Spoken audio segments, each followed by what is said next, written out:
Hello friends, आपका मेरे channel पर स्वागत है। आज हम 13.2 करेंगे। इसमें आपको प्रतिलोम, समानुपात और समानुपात जो सीधा और प्रत्यक्ष होता है उसके बारे में आपको पता होना चाहिए। उसी पर बेस आपके क्वेश्चन है। क्वेश्चन आपको पहले की तरह नहीं करने हैं, मतलब आपका जो है वो पहले आपको प्रतिलोम और समानुपात का जो है वो पता होना चाहिए। फिर उसके हिसाब से आपको जो है क्वेश्चन में हाँ या ना का आंसर देना है। जो फर्स्ट क्वेश्चन है उसमें आपको सिर्फ यस और नो बताना है कि ये प्रतिलोम समानुपात आपका है या नहीं है। तो आपको पहले उनके बारे में पता होना चाहिए, तभी आप उनके बारे में बता पाएंगे। तो हम पहले उनकी डेफिनेशन करते हैं और उसके बाद हम जो है आगे स्टार्ट करेंगे, यस और नो में आंसर देंगे। सेकंड क्वेश्चन में आपको कुछ डिब्बों का मतलब कुछ दिए गए हैं और कुछ हमें निकालने हैं। उसके बाद हमें बताना है कि वो अनुक्रमानुपाती है या व्युत्क्रमानुपाती है, तो वो भी हमें बताना है। तो इस तरह के क्वेश्चन है आज आपके। हम इन्हें शुरू करते हैं। वीडियो को बिना स्किप किए देखिएगा, तभी आपके क्वेश्चन अच्छे से क्लियर हो पाएंगे। तो चलिए हम शुरू करते हैं।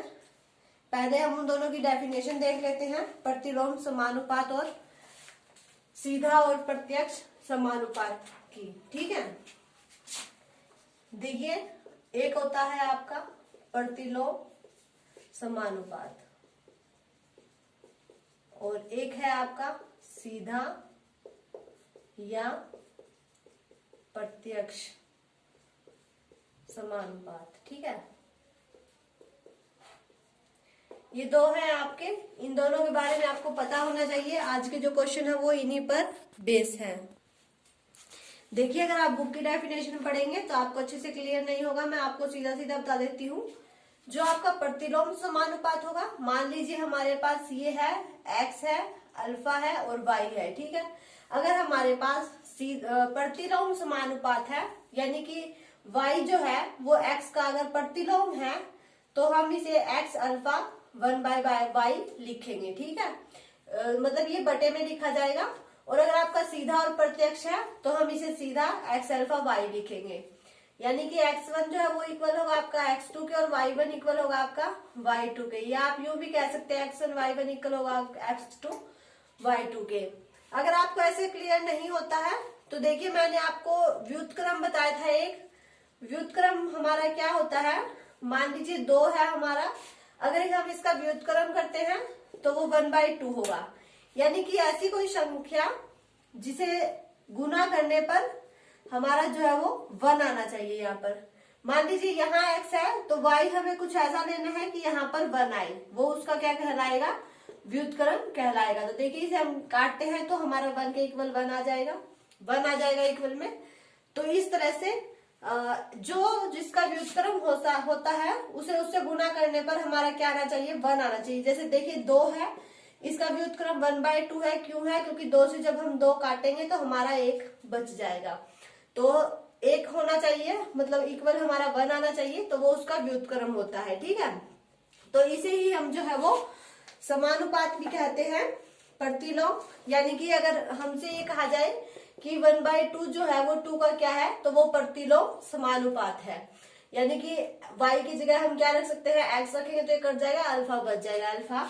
ठीक है, तो इस तरह से जो आप इस तरह से भी समझ सकते हैं कि आपका जो प्रतिलोम समानुपात आपका क्या होगा, ऐसी कोई संख्या जिससे गुना करने पर हमें 1 प्राप्त हो। जैसे देखिए, आपका यहाँ पर मान लीजिए 235 दे दिया और इक्वल 1 दे दिया और कहा जाए कि इसका व्युत्क्रम क्या है, तो ऐसी कौन सी संख्या है जिसे हम इससे डिवाइड मतलब गुणा करें, यानी कि 1/235 ये कैंसिल हो जाएगा तो हमारा इक्वल आ जाएगा 1 के। तो इस तरह आपका जो व्युत्क्रम क्या होता है वो उस संख्या का उल्टा होता है, ताकि उससे हमें जो है काटने पर हमें 1 मिल जाए, तो वो उसका प्रतिलोम समानुपात भी कहलाता है और वो उसका व्युत्क्रम भी कहलाता है। आपको दोनों ही चीज क्लियर होनी चाहिए। और अगर सीधा और प्रत्यक्ष होगा तो हम इसे ऐसे लिख सकते हैं डायरेक्ट, कोई दिक्कत वाली बात नहीं है। तो आपका जो फर्स्ट क्वेश्चन है उसमें आपको यही बताना है कि प्रतिलोम समानुपात आपका क्या है और क्या है, मतलब यही आपको बताना है या नहीं है। 5 आपको क्वेश्चन दिए गए हैं, उनमें आपको बताना है कि ये आपके प्रतिलोम अनुपात में आएंगे या नहीं आएंगे।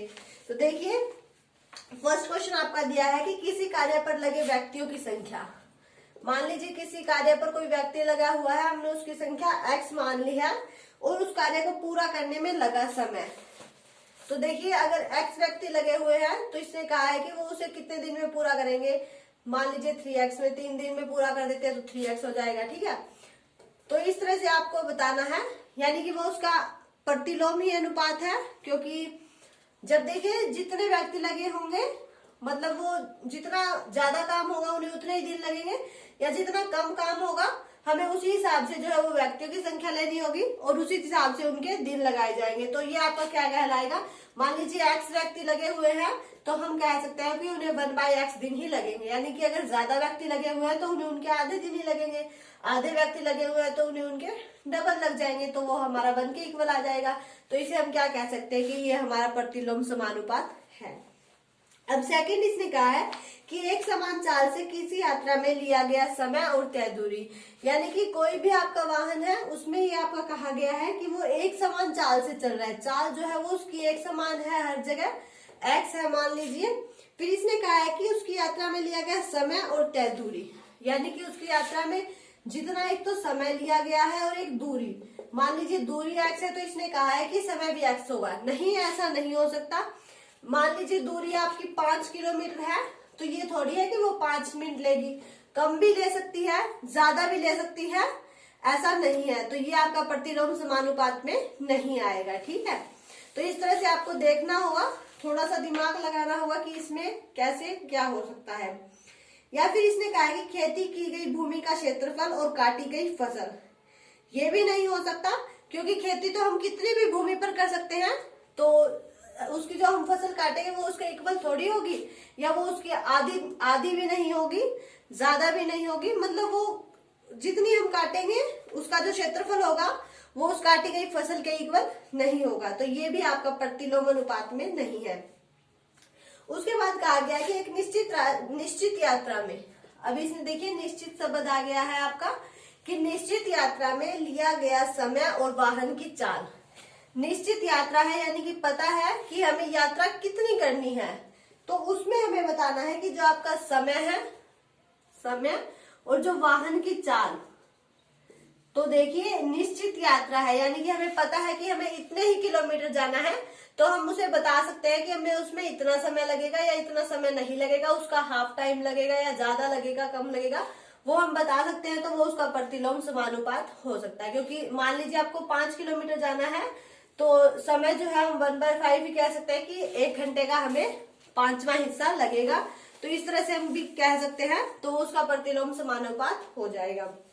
उसके बाद नेक्स्ट इसने कहा है किसी देश की जनसंख्या और प्रति व्यक्ति भूमि का क्षेत्रफल। किसी देश की जनसंख्या, देखिए जनसंख्या तो आपकी कितनी भी हो सकती है, x भी हो सकती है, y भी हो सकती है और z भी हो सकती है, कितनी भी हो सकती है जनसंख्या। तो फिर इसने कहा है कि प्रति व्यक्ति भूमि का क्षेत्रफल। अब मान लीजिए अगर x लोग हैं तो उनके पास जितनी भूमि है उसका क्षेत्रफल हम गिन सकते हैं, y लोग हैं उनके पास कितनी भूमि है, z लोग हैं उनके पास कितनी भूमि है उसका क्षेत्रफल, ये सब हम ज्ञात कर सकते हैं। तो ये आपका प्रतिलोम समानुपात में है। एक व्यक्ति है उसके पास 1 एकड़ है या जितना भी होता है, मतलब उस हिसाब से हम इसे देख सकते हैं। तो ये भी आपका प्रतिलोम समानुपात में है। तो फर्स्ट जो क्वेश्चन है उसमें आपको सिर्फ बताना था कि है या नहीं है, यस या नो। तो इसमें आपके 5 क्वेश्चन थे, पांचों मैंने आपको बता दी, जिसमें से 3 आपके हैं और 2 आपके प्रतिलोम समानुपात में नहीं है। प्रतिलोम समानुपात आपको समझ में आ गया, जो उसका व्युत्क्रम होता है किसी भी संख्या का वो उसका प्रतिलोम समानुपात भी कहलाता है। जैसे हमारा 2 है तो इसका प्रतिलोम समानुपात कह लो या व्युत्क्रम कह लो, 1/2 होगा। और सीधा और प्रत्यक्ष होता है तो उसका x अल्फा y हम उसे डायरेक्ट लिख सकते हैं। तो इस तरह का क्वेश्चन आपका था। अब जो आपका नेक्स्ट क्वेश्चन हम शुरू करते हैं, चलिए नेक्स्ट क्वेश्चन देखते हैं। देखिए उसमें आपका ये दिया गया है कि कोई टेलीविजन का आपका शो दिया गया है, उसमें पुरस्कार राशि जो है वो 1 लाख रुपए है, ठीक है। कोई टेलीविजन का शो है उसमें आपकी पुरस्कार राशि है 1 लाख रुपए, और ये आपकी एक सारणी दी गई है। जो ऊपर वाली है आपकी ये तो है विजेताओं की संख्या, ठीक है, और जो नीचे वाली है ये प्रत्येक विजेता का पुरस्कार, प्रत्येक विजेता का पुरस्कार। ठीक है, ये इस तरह से दिया गया है, आपकी सारणी दी गई है। तो इस सारणी को हमें पूरा करना है और जो है आगे बताना है। देखिए फर्स्ट होगा उसे पूरे 1,00,000 रुपए मिलेंगे, ठीक है। जो सेकंड नंबर पर आएगा उसे 50,000 रुपए मिलेंगे। ये ऐसे नहीं दिया गया है, मैं आपको बताती हूँ, आप रुकिए 1 मिनट।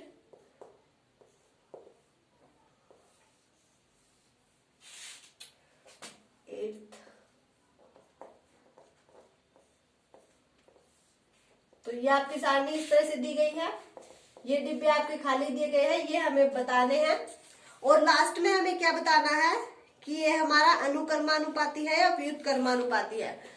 व्युत्क्रम का हमने अभी पढ़ा था, तो चलिए पहले हम इसके ये डिब्बे भर लेते हैं। अब ये देखिए किस तरह से दिया गया है। जो ऊपर वाला है वो क्या है, हमारी विजेताओं की संख्या है, ठीक है, और नीचे वाला है पुरस्कार है, ठीक है। ये हमारा हो गया 1,00,000, ठीक है। देखिए अब इसने क्या कहा है, ध्यान से देखिए, अगर एक जीतता है तो उसे 1,00,000 रुपए मिलते हैं, ठीक है। अगर एक व्यक्ति जीतता है तो उसे 1,00,000 रुपए मिलते हैं। अगर 2 व्यक्ति जीतते हैं तो उन्हें 50,000। अब देखिए पहले ये देखिए आप कि जो आपकी टोटल राशि दी गई है पुरस्कार की, वो कितनी दी गई है गेम शो में, 1,00,000 रुपए दी गई है। अब उसने उसके हिसाब से सारणी बनाई है। देखिए अगर एक ही व्यक्ति जीतता है तो उसे 1,00,000 रुपए पूरे दे दिए जाएंगे। अगर मान लीजिए कोई 2 व्यक्ति जीत जाते हैं, इकट्ठा जो है वो कंप्लीट कर देते हैं गेम को, तो उन्हें 50,000 रुपए हाफ हाफ करके दे दिए जाएंगे। फिर इसने कहा कि अगर 4 व्यक्ति जीतते हैं तो, अगर 5 जीतते हैं तो 8 भी जीत सकते हैं, 10 भी जीत सकते हैं, 20 भी जीत सकते। देखिए अपना अपना इंटरेस्ट होता है, हो सकता है जीत भी जाए या अगर किसी का इंटरेस्ट ना हो तो ना भी जीते, इसका कोई फर्क नहीं पड़ता। तो अब हमें इनकी बतानी है कि अगर 4 जीतते हैं तो उसे कितनी राशि मिलेगी, 5 जीतते हैं तो कितनी राशि मिलेगी। अब देखिए टोटल 1,00,000 था। अब इसने कहा कि अगर 2 जीतते हैं तो इसने क्या किया, 50,000 दे दी। तो 2 से अगर हम इसे काटते हैं तो हमारा 50,000 ही आता है। यानी कि इसे इस तरह से सॉल्व किया गया है कि जब अगर हमें 2 व्यक्तियों में ये राशि बांटनी है तो इसे 2 से डिवाइड कर दिया। अब अगर हम इसे 4 में बांटनी है तो हम इसे 4 से डिवाइड कर देते हैं। अगर 5 में बांटनी है तो 5 से डिवाइड कर देते हैं। तो इस तरह से हम इनकी राशि जो है वो बता सकते हैं कि अगर इतने व्यक्ति जीतते हैं तो उन्हें कितने कितने रुपए उनके हक में आएंगे। तो देखिए अब हमें 4 का बताना है, तो आपका 1,00,000 हो गया, इसे हम 4 से डिवाइड कर देते हैं, ठीक है। सीधा कर दीजिए, 4 2 जा 8, 4 5 जा 20, ठीक है। ये आपका आ गया 25, ठीक है, 25,000। तो इस तरह से हमें बता दें कि अगर 4 व्यक्ति जीतते हैं तो उन्हें 25-25 हजार रुपए दे दिए जाएंगे। अब नेक्स्ट इसे पूछा है कि अगर 5 व्यक्ति जीतते हैं तो, अब इसे 5 से डिवाइड कर दीजिए, ठीक है। यानी कि अगर अब इसने बता दिया कि अगर 5 व्यक्ति जीतते हैं तो उन्हें 20-20 हजार रुपए दे दिए जाएंगे। यानी कि ये नहीं है कि जो फर्स्ट आएगा उसे 1,00,000 दिए जाएंगे, फिर जो सेकंड आएगा उसे 50,000 दिए जाएंगे, या जो फिर 4th नंबर पर आएगा उसे 25,000। नहीं, चाहे वो फर्स्ट मतलब सभी फर्स्ट ही आएंगे, या तो मतलब ऐसा ही कोई गेम होगा, या तो सभी जीतेंगे या नहीं जीतेंगे, ठीक है। तो अब इसने कहा है कि 8 व्यक्ति करते हैं तो 1,00,000 को जो है वो 8 से डिवाइड कर दीजिए, ठीक है। 8 1 जा 8, 8 2 जा 16 और 8 5 जा 40, ठीक है। ये आ जाएगा हमारा 12,500, ठीक है। तो ये 12.5 दे दी जाएंगे। अगर 8 व्यक्ति जीत जाते हैं तो उन्हें इतने इतने रुपए दे दिए जाएंगे। फिर नेक्स्ट 10 की बात आती है, तो देखिए 10 व्यक्ति अगर जीत जाते हैं तो उन्हें 10-10 हजार रुपए दे दिए जाएंगे, ठीक है। कितने, 10-10 हजार रुपए दे दिए जाएंगे। फिर अगर 20 व्यक्ति जीत जाते हैं तो उन्हें देखिए 2 5 जा 10, तो उन्हें 5-5 हजार रुपए दे दिए जाएंगे। इस तरह से हमने जो है वो इस सारणी को कंप्लीट कर दिया।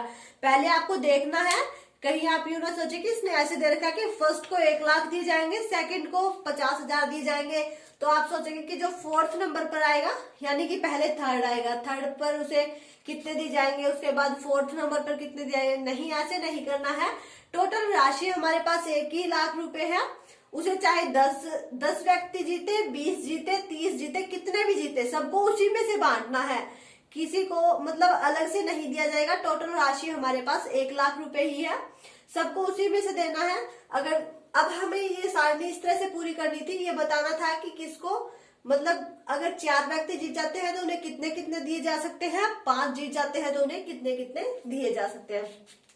तो हमने इस तरह से इस सारणी को कंप्लीट कर दिया। ठीक है, फर्स्ट जो क्वेश्चन था इसमें आपका वो यही था कि इस सारणी को कंप्लीट करना था हमें। ठीक है, उसके बाद जो है फिर हमें ये बताना है कि इसका ये अनुक्रमानुपाती है या व्युत्क्रमानुपाती है। तो हम इसे सीधा कह सकते हैं कि ये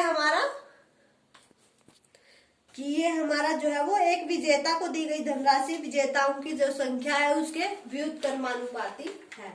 यानी कि एक विजेता को जो धनराशि दी गई है वो विजेताओं की संख्या के अनुरूप दी गई है। यानी कि अगर 1 जीतता है तो उसे 1 लाख दे दिए गए, अगर 2 जीतते हैं तो उन्हें 50,000 दे दिए गए। यानी कि पहले ये देखा गया है कि कितने जो है वो विजेता है, यानी कि कितने लोगों ने ये जीती है, तो उसके हिसाब से विजेताओं को राशि दी गई है। तो हम ये कह सकते हैं कि हमारे ये व्युत्क्रमानुपाती है। ठीक है, इसमें आपके 2 ही क्वेश्चन थे, आपको यही बताना था कि ये आपका अनुक्रमानुपाती है। देखिए, अनुक्रमानुपाती तब ये होता है कि जो फर्स्ट आएगा उसे 1 लाख रुपया दिया जाएगा, जो सेकंड आएगा उसे 50,000 यानी कि इसका आधा, फिर जो थर्ड आएगा उसे इसका आधा 50,000 का आधा यानी कि 25,000 दिया जाएगा, फिर जो फोर्थ नंबर पर आएगा उसे 25,000 का आधा यानी कि 12,000 दिए जाएंगे, 12,500 दिए जाएंगे।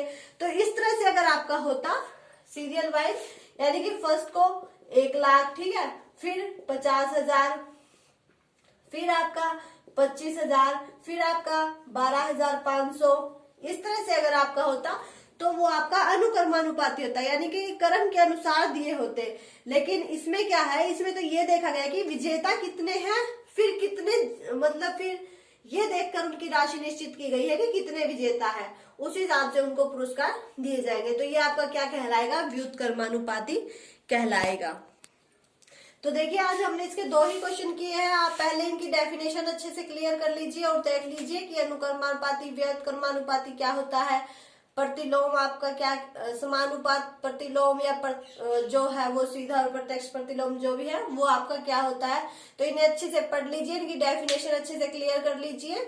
और इस तरह से आपको जो सारणी बनानी थी ये हमने बना दी। इसके फर्स्ट 2 क्वेश्चन हमने कर लिए हैं, आगे के क्वेश्चन अगली वीडियो में करेंगे।